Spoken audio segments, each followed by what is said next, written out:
Hello everyone, I am Avinab Jha and I am taking commerce classes since 8 years, and today I am going to teach you the partnership concept.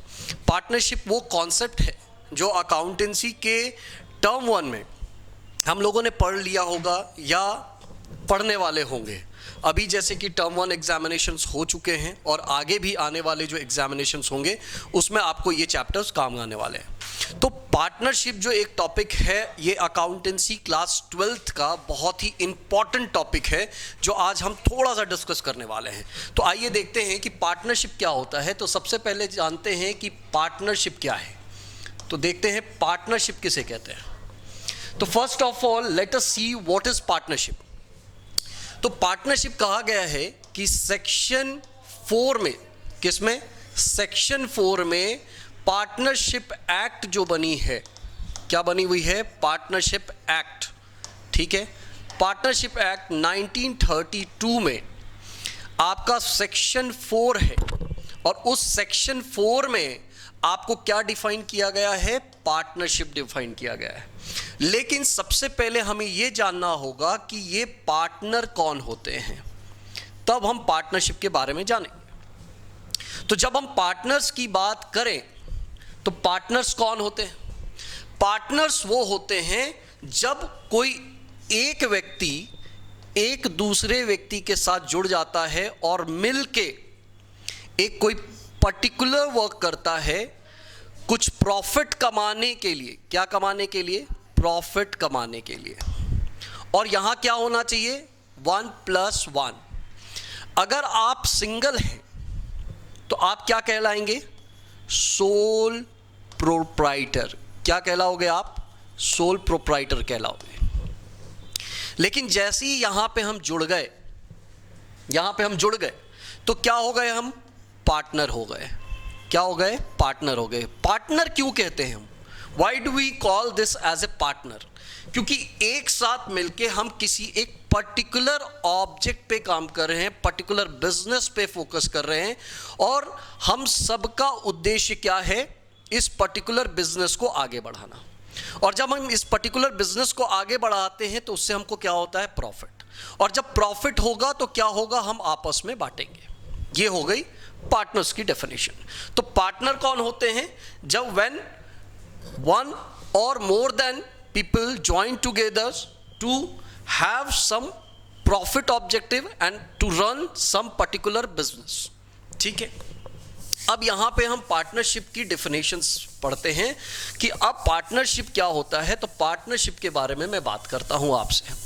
चलिए, partner के बारे में तो हम जान गए कि पार्टनर होते कौन है, हु इज पार्टनर, ये हमको समझ में आ गया कि पार्टनर का मतलब हम लोगों ने बहुत आसान शब्दों में समझ लिया। अब बात करने वाले हैं कि मैं ये बात करने वाला हूं कि पार्टनरशिप क्या होता है। अब पार्टनरशिप करेंगे कैसे, जैसे अगर आप कोई बिजनेस करना चाहते हैं, कुछ भी करना चाहते हो, आप अकेले नहीं करना चाहते, आप किसी को साथ लेके करना चाहते हो, तो उसके लिए आपको क्या करनी पड़ेगी, पार्टनरशिप करनी पड़ेगी। पार्टनरशिप करने के लिए आपको चाहिएगा क्या क्या कंडीशंस हैं। तो कंडीशंस में लिख देता हूं यहां पे। सबसे पहले ये हो गया कंडीशन। अब कंडीशंस की अगर मैं बात करूं तो यहां पे देखिए कंडीशन लिखते हैं। पहला कंडीशन, 1 और मोर पर्सन होना चाहिए। दूसरी कंडीशन क्या होगी, बिजनेस होना चाहिए। चलिए ठीक है, बिजनेस होगा। तीसरी कंडीशन क्या होगी, हमारा ऑब्जेक्ट क्या होना चाहिए, प्रॉफिट शेयरिंग होना चाहिए, ठीक है। उसके बाद चौथी ऑब्जेक्ट क्या होनी, कंडीशंस क्या होनी चाहिए हमारी, कि हमारा जो बिजनेस होना चाहिए वो लीगल ऑब्जेक्ट पे बेस होना चाहिए। किस पे होना चाहिए, लीगल ऑब्जेक्ट पे बेस होना चाहिए। अब सर ये लीगल ऑब्जेक्ट क्या है, लीगल ऑब्जेक्ट क्या है, लीगल ऑब्जेक्ट मतलब हमारे देश में कानून व्यवस्था है और हमारा कानून व्यवस्था हमसे ये कहता है कि कोई भी काम जब आप करते हो, whatever you are doing, that should come under law and order. अब फॉर एग्जाम्पल अगर आप मान के चलो स्मगलिंग का काम करना चाहते हो, स्मगलिंग का काम करना चाहते हो और उसमें आपने क्या कर लिया, पार्टनरशिप कर लिया, तो क्या ये पार्टनरशिप कहलाएगा? तो आंसर इज नो। तो लीगल ऑब्जेक्ट होना चाहिए और फिफ्थ पॉइंट में लिखने जा रहा हूं, क्या होना चाहिए? वो लीगल बिजनेस होना चाहिए। ठीक, लीगल बिजनेस आप लोगों को समझ में आ गया होगा। लीगल बिजनेस मतलब जो लॉ एंड ऑर्डर हमको अलाउ करता है करने के लिए। क्लियर? चलिए ठीक है। अब उसके बाद हम बात करते हैं कि क्या सर इतनी सारी चीजें होने के बाद पार्टनरशिप हो जाएगी? तो आंसर है अभी भी पार्टनरशिप कंप्लीट नहीं हुई है। पार्टनरशिप अगर हमें कंप्लीट करना है तो एक यहां पे मैं जो लिखने जा रहा हूं उसको आप ध्यान से देखिए। यहां पे मैं लिखने जा रहा हूं कैरिड ऑन बाय ऑल और any of them acting for all.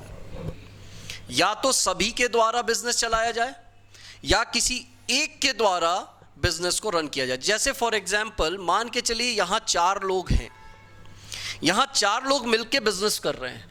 अब ये चारों ने मिलके कुछ डिसीजन लिया, कोई डिसीजन लिया, ठीक है, चारों ने मिलके डिसीजन लिया, चलेगा। लेकिन यहां अगर मान के चलिए 4 लोग पार्टनर हैं और यहां पे ये भी अवेलेबल नहीं है, ये भी अवेलेबल नहीं है, ये भी अवेलेबल नहीं है, केवल ऑफिस में ये सिंगल बंदा बैठा हुआ है। अब कोई इंपॉर्टेंट प्रोजेक्ट आ जाती है, ठीक है, अब करें क्या? तो एक पार्टनर बैठा हुआ है ऑफिस में और उसने क्या किया, एग्री कर लिया, बोले ठीक है भाई मैं बिजनेस करूंगा, एग्रीमेंट हो गई, सारी चीजें हो गई। अब ये तीनों पार्टनर क्या कह सकते हैं क्या कि भाई आप जो है आपने बिजनेस क्यों कर लिया? तो ऐसा वो नहीं कह सकते। क्यों नहीं कह सकते हैं? क्योंकि पार्टनरशिप कहता है कैरिड ऑन बाय ऑल, मतलब सभी के द्वारा कैरी किया जाए, या any of them acting for, एक भी अगर कोई बंदा है तो वो सभी के बिहाफ में डिसीजन ले सकता है। कोई भी एक बंदा है वो किसी के बिहाफ में डिसीजन ले सकता है, ठीक है। और जब ये 6 पॉइंट हो जाएगा कंप्लीट तो आपका जो है कंडीशन कंप्लीट और आप पार्टनरशिप में आ जाएंगे, प्रॉपर पार्टनरशिप में आ जाएंगे। अब यहां पे हम बात करते हैं कि और पार्टनरशिप में पढ़ना क्या क्या है सर अपने को। तो आइए आगे चलते हैं। तो पार्टनरशिप में जब हम आगे बढ़ते हैं तो ये तो कंडीशन हो गई कि ये हमारा पार्टनरशिप बनके तैयार हो गया।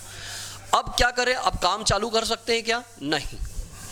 जब पार्टनरशिप बनके तैयार हो गई तो कुछ शर्तें होती है, कुछ कंडीशंस होते हैं, कुछ टर्म्स होते हैं जो पहले से अगर हम डिसाइड कर लें तो फ्यूचर में हमें बिजनेस चलाने में प्रॉब्लम नहीं आती है। तो उस टर्म एंड कंडीशन को क्या कहते हैं हम? देखिए, टर्म एंड कंडीशन, उस टर्म एंड कंडीशन को हम क्या कहते हैं? Partnership deed. क्या कहते हैं हम उसको? पार्टनरशिप डीड कहते हैं हम उसे। अब पार्टनरशिप डीड में होता क्या है? तो पार्टनरशिप डीड में सारे टर्म्स और सारे कंडीशंस हम लिखते हैं। जैसे फर्म का नाम क्या है, नेम ऑफ द फर्म, ठीक। दूसरा कि फर्म जो है वो कहां पे है, मतलब एड्रेस हम लिख सकते हैं यहां पे, ठीक है। तीसरा, रजिस्टर्ड ऑफिस कहां है, तो रजिस्टर्ड ऑफिस आप लिखो यहां पे।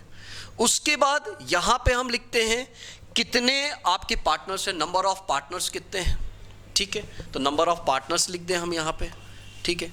नंबर ऑफ पार्टनर्स की बात करते हैं तो नंबर ऑफ पार्टनर्स हम यहां पे लिखते हैं।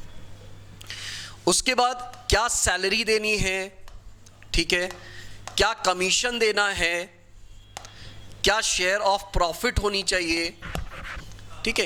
ये सारी चीजें हमको यहां पे मेंशन करनी होती है। और भी बहुत सारी चीजें होती है, जैसे राइट्स क्या हैं, ड्यूटीज क्या हैं, रिस्पॉन्सिबिलिटीज क्या हैं, कौन बैंकर्स है, कौन ऑडिटर्स हैं, ठीक है। वो सारी चीजें, each and everything we write on partnership deed. अब अगर सर पार्टनरशिप डीड नहीं बनाए तो क्या होगा? If we do not make partnership deed. अब कैसे? जैसे मान के चलो मैं और मेरे फ्रेंड बिजनेस करने वाला है और हम दोनों की बहुत अच्छी दोस्ती है, बहुत अच्छी दोस्ती है। अब हमने बोला चलो भाई बिजनेस कर लेते, बाद में देखेंगे यार, जो भी टर्म एंड कंडीशन है वो अभी देखने की जरूरत नहीं, हम बाद में देखेंगे। ठीक है, आपसी सहमति से हम लोगों ने एक बिजनेस स्टार्ट कर लिया, कैफे का बिजनेस चालू कर लिया। ठीक, अब क्या होगा उस कंडीशन में? तो यहां पे क्या होगा, जब एब्सेंस ऑफ पार्टनरशिप डीड होगी तो क्या क्या नहीं मिलेगा पार्टनर्स को, यहां पे ध्यान रखिए। इसके रिलेटेड क्वेश्चंस भी आते हैं, थ्योरीज भी आएगी। पहला, इंटरेस्ट ऑन कैपिटल, जो कैपिटल इन्वेस्ट किया है पार्टनर्स ने, उस पे जो मिलने वाला इंटरेस्ट है वो नहीं मिलेगा। दूसरा, इंटरेस्ट ऑन ड्रॉइंग चार्ज नहीं होंगे, इंटरेस्ट ऑन ड्रॉइंग चार्ज नहीं होंगे। उसके बाद शेयर ऑफ प्रॉफिट जो होगी वो क्या होगा, वो इक्वली शेयर होगी। क्या होगी? इक्वली, बराबर होगा, अगर आपने कुछ बातें नहीं की है तो। उसके बाद क्या होगा, लेकिन एक बात है यहाँ पे कि इंटरेस्ट ऑन लोन, किसी पार्टनर ने लोन दिया है फर्म को तो उसको 6% पर एनम के हिसाब से बाय डिफॉल्ट उसे मिलेगा, बाय डिफॉल्ट उसको मिलेगा। ठीक है, तो ये कुछ चीजें हैं जो एब्सेंस ऑफ पार्टनरशिप डीड में भी पार्टनर्स को मिलेंगे। क्लियर? तो उम्मीद करता हूं कि जो मैंने अभी आपको समझाया है वो आपको अच्छे से समझ में आ गया होगा। और अगर आपको ये वीडियो पसंद आ रहा है तो वीडियो को लाइक, सब्सक्राइब और कमेंट करना ना भूलें कि आपको और कौन से टॉपिक पे वीडियोस चाहिए, और जो भी डाउट आपको हो रहे हैं वो क्लियरली आप कमेंट के थ्रू हमें बताएं जिससे मैं आपको रिस्पॉन्स कर सकूं। Till then take care, good bye.